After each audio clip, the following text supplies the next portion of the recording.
помина една пандемиска година, како ништо да не се смени од минатиот Великден. Но за жал не е така. Мнозина изгубија блиски и подалечни, мнозина мораа да поминат низ тешкотиите кои ги донесе со себе пандемијата. Вистина е дека едно нешто не се смени. Исус воскресна. Денес повторно ќе се потсетиме на причината за надежта која ја имаме. Во 1 Коринтијаните 15 глава 14 стих читаме: ако пак Христос не воскреснал, тогаш напразна е нашата проповед, празна е и нашата вера. Ајде да погледнеме еден текст од евангелистот Лука, 24 глава. Таа е прекрасен дел од Новиот Завет и во неа се запишани многу познати работи во врска со Великден. Таму се зборува за празниот гроб, за појавувањето на Исус на двајцата кои одат кон Емаус, зборува за појавувањето на Исус пред учениците во Ерусалим и на крајот за вознесувањето на Исус. И наместо да ги разгледаме овие делови еден по еден, ајде да видиме неколку заеднички теми. А темите се следните.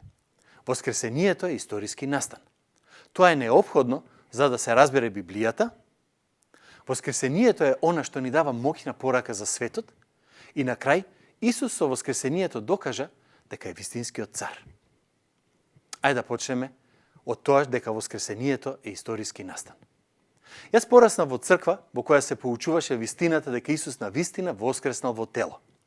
Но има многу цркви денес кои тврдат дека се христијански, дека се засновани врз Библијата, кои тоа не го веруваат. Наместо тоа, објаснувањето што го даваат за овие текстови оди од прилика вака.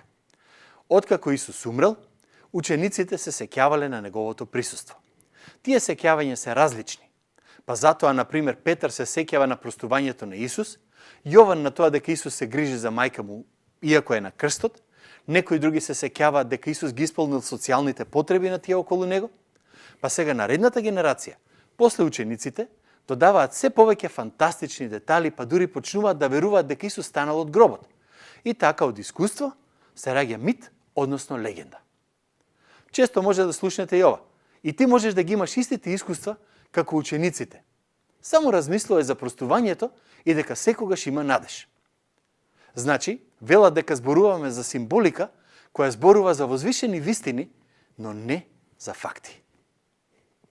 Но ако сте честни читатели, уште на прво читање на Лука 24 ќе кажете: "Хеј, ова не звучи како мит. Ова звучи како извештај на очевидци." Исус се појавува меѓу учениците и вели: "Видете ги рацете мои, видете ги нозете мои, јас сум истиот. Допрете се до мене, гледајте. Зашто духот нема тело и коски, а како што гледате, јас имам." А кога го рече тоа, им ги покажа, вели, рацете, им ги покажа и нозете. И продолжува Лука: "Но додека тие од радост уште не веруваа и се чудеа, тој им рече: Имате ли тука нешто за јадење?" Тие му дадоа парче печена риба и мед со саќе. И кога зеде, јадеше пред нив. Никој со здрав разум не може да каже: "Ова е само символика, некој измислува." Исус сака да покаже, вели: "Јас не сум символ, не сум фантазија, јас сум тука со коски и тело, јадам. Допрете ме ако сакате." Зошто некој би напишал вакво нешто? Бидејќи е вистина. Од ова го видоа очевидци. Да ви спомнам 3 кратки работи за кои веројатно сте слушнале, ама да ги повториме заедно. Па дури ако сте скептични, размислете уште еднаш. На почетокот, од 1 до 12 стих, читаме кои беа првите очевидци на воскресението. Вели неколку жени. И во римскиот и во еврејскиот суд сведоштвото на жените беше омаловажувано. Ако измислуваш дека Исус воскреснал, нема да кажеш дека првите сведоци очевидците се жени. Тоа не ти помага многу во аргументите. Лука нема никаква мотивација да каже дека жените се сведоци на воскресението, освен ако тоа не се случило на вистина.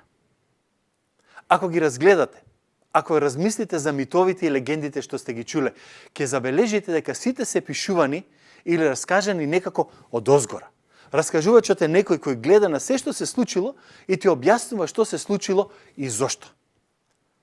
Ама наративата, расказот во Лука 24, е опис на очевидец, односно очевидци. Зошто? Затоа што секој од трите очевидци што ќе го спомнеме има многу ограничено видно поле. Ги спомнав жените. Еве втор пример. Зошто се спомнува само Клеопа, например, а не името на другиот со него? Ако некој веќе измислува, нека измисли до крај. Зошто се спомнати имињата на жените? Јоана и Марија, мајката на Јаков.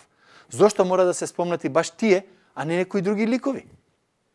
Тие кои ја проучуваат историјата на први век велат дека спомнувањето имиња во записите од очевидци било начин да се каже на тие кои слушаат: оди, прашај ги оние, ќе ти кажат од прва рака. И затоа во 52 стих Лука запишува нешто многу важно. Вели, тие му се поклонија, буквално го обожаваа и се вратија во Јерусалим со голема радост. Смртта и воскресението на Исус се случуваат во контекст на еврејската култура. Евреите беа најзатворените луѓе за тоа дека некој човек треба да биде обожуван како Бог. Дури се плашеа да го изговарат Божјото име. Верувале или не и денес. Ако одите на некој веб-сайт каде што објавите се од евреи, ќе видите дека не сакаат ниту да го напишат целото име на Бог. Не пишуваат Бог, ќе видите има Б.Г, за да не сгрешат. А Лука пишува дека овие луѓе обожуваат што? Човек. И тоа 3 години откако тој човек се појавува во јавноста. Мора да се случило нешто. Не преку бавна промена, не преку додавање и измислување на настани, мора да се случило нешто што ги извадило од нивната традиција. Тие видоа дека умре, а пишува дека го обожаваа. Значи беше очигледно дека бил мртов и оживеал. Го гледаа пред себе, па го обожаваа. И од самиот почеток раната црква проповедаше за воскресението, иако тоа не беше со денешен речник политички коректно. Не беше лесно да се проголта, ама беше факт и учениците не го премолчаа. И тука доаѓаме до денешниот проблем. Знаете, доказот, ако е точен, е непобитен. Фактите се факти. Дури и ако не ми се поволја, сепак мора да е така. И до пред една генерација, луѓето знаеа да кажат: не ми се допаѓа, ама така е. Но денешната култура е поинаква. Во денешната култура е многу поважно на што ќе ставам лайк или што нема да лайкнам. Го сакам ова, не го сакам тоа. Ова е окей, ова не е. И мислиме дека нашето лајкување или не лајкување прави некаква разлика во тоа дали е нешто вистина или не. За еден учен човек, Савле, кој подоцна го знаеме како апостолот Павле, христијанството и неговото учење беше навредливо. Го навредуваше самата идеја дека веќе нема потреба од храм, дека нема потреба од жртвување животни за гревовите. Ама откако се сретна со Исус воскреснатиот, му стана јасно дека не е важно што му се допаѓа, а што не. И престана да си го губи времето со тоа. И денес мнозина со кои ќе зборувате за христијанството се навредени од тврдењата на Христос. Како денес луѓето решаваат што ќе веруваат? Ќе го прочитат библискиот запис и си мислат: лайк на ова, не лайк на ова. Ми се допаѓа учењето на Бог дека е полн со љубов, ама не ми се допаѓа Бог на кој му пречи, например, промискуитет.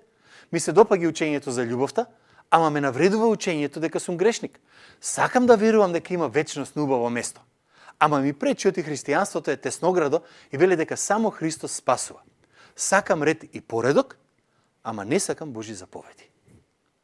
И вака или онака, таквите луѓе ќе стигнат до заклучок дека Исус всушност не воскреснал од мртвите.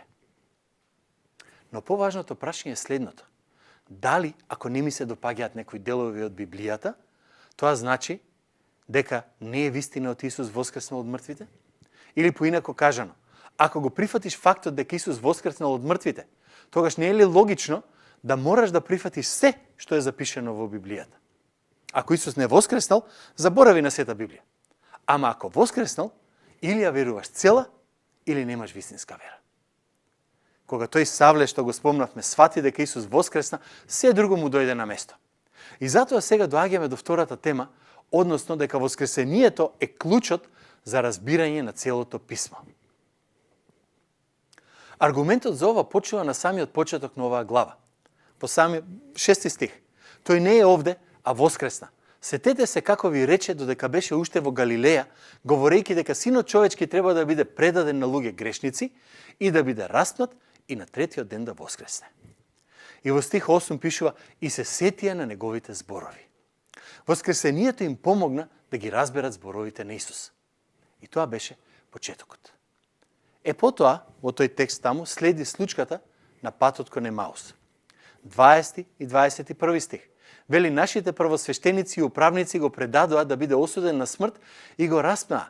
А ние се надевавме дека тоа е оној што треба да го избави Израел. се надевавме дека е Месијата и ништо. Интересен е одговорот на Исус во наредните стихови, таму 25 до 27.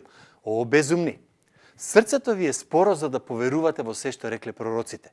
Не требаше ли така да пострада Христос и да влезе во својата слава? Па како почна од Мојсей и од сите пророци, им зборуваше што е кажано за него во целото писмо. Воскресението, заедно со крстот, прави раснувањето да има смисла и го дава разбирањето на целото писмо. Ајде пак да се подсетиме на примерот на Савле.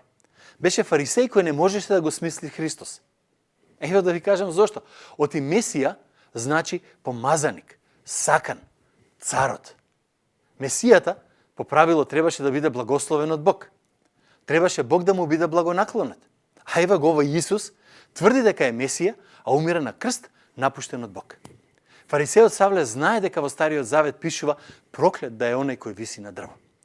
Па сега не е луд да поверува во раснат човек, ама кога го виде воскреснатиот Исус, мораше да го смени мислењето. Ако е жив, значи дека Бог потврдил дека се што Исус кажал за себе е вистина. Дека Бог е задоволен со него и тоа значи дека бил проколнат и напуштен, ама не заради своите, туку заради туги гревови. И одеднаш целото свето писмо добива смисла. Савле можеше да погледне во Исаја и да види дека на почетокот пророкот пишува дека Месијата ќе биде голем цар, ама потоа кажува дека ќе биде слуга кој ќе страда. Можно ли е да се зборува за една иста личност? Да, можно е. Кога Савле ќе погледнеше на жртвите кои се принесуваа во храмот, веројатно ќе си го поставеше прашањето: може ли крв на животно на вистина да прости грев? Некако нема смисла. А што ако жртвата беше само слика на нешто друго? Што ако покажува на Исус?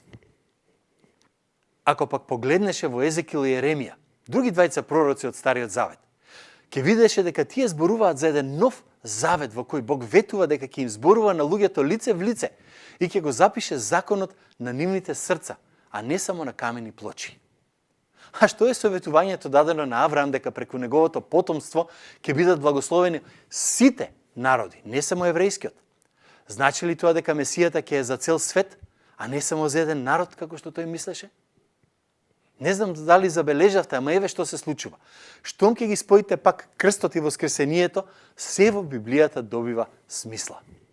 И затоа Исус постојано ги враќа сведоците на Словото и на тоа што е запишано за него.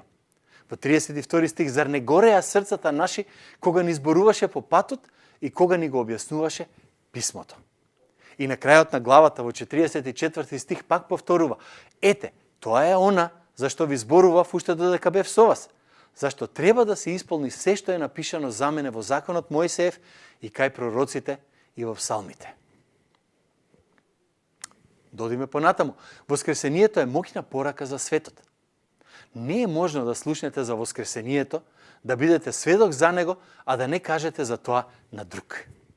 Уште во 9 стих читаме: па штом се вратија од гробот, се мисли на жените, им го соопштија сето тоа на 11 и на сите други.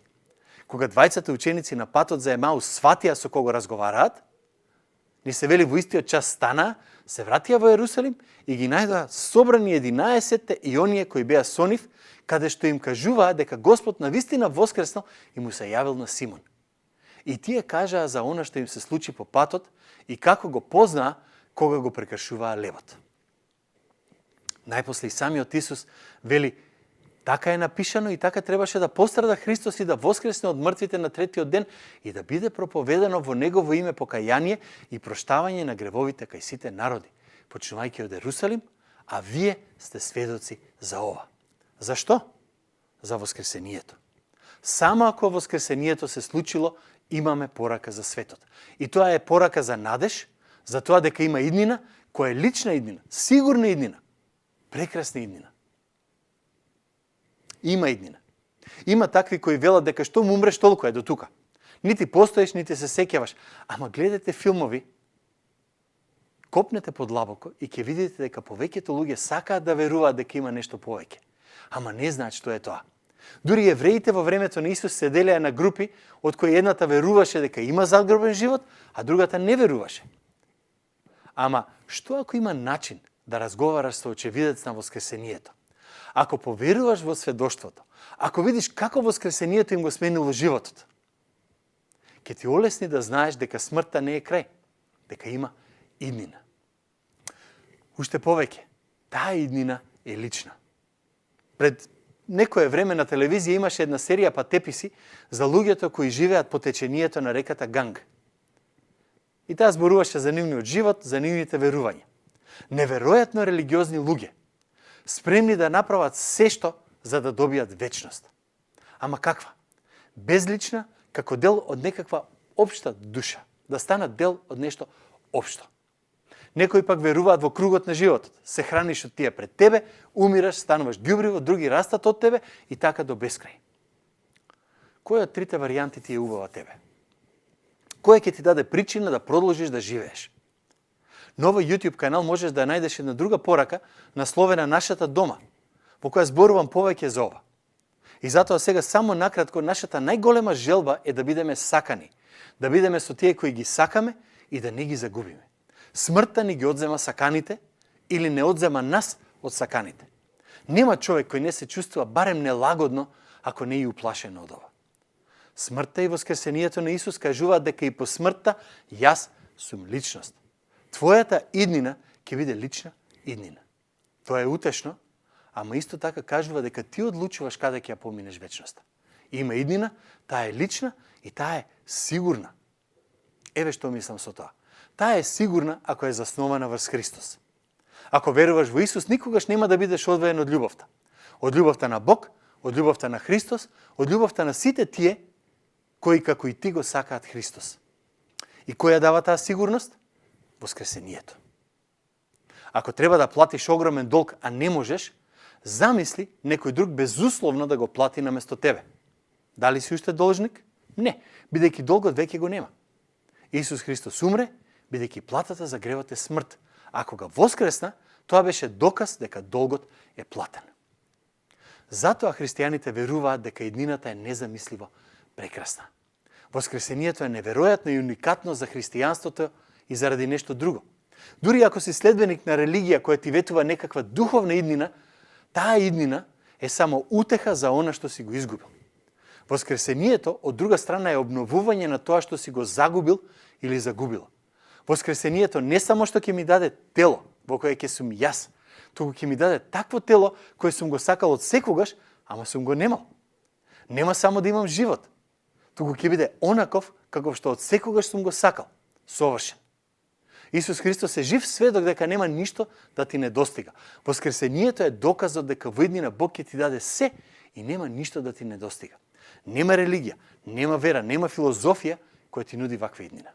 Иднина која постои, која е лична, сигурна и прекрасна. Иднина заснована врз историски факти за воскресението. Не знам зошто не би го сакал тоа. И за крај, Исус со воскресението докажа дека е вистинскиот цар. Исус во овој текст два пати зборува за себе како за Месијата, царот. И јас и ти служиме некому. Исус воскресна и заслужува да ни биде цар. Ако е така, треба да го правиме тоа што тој го бара од нас. Верувај му, слушај го, без разлика дали ти се допаѓа тоа или не. Немој да велиш дека веруваш од Исус е цар, а не го живееш тоа. Ако не веруваш во воскресението, нека оваа порака те предизвика сериозно да размислиш за твојата иднина и каде е твојата сигурност.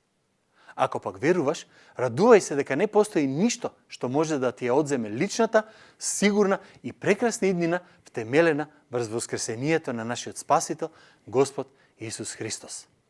Христос воскресна. Навистина воскресна.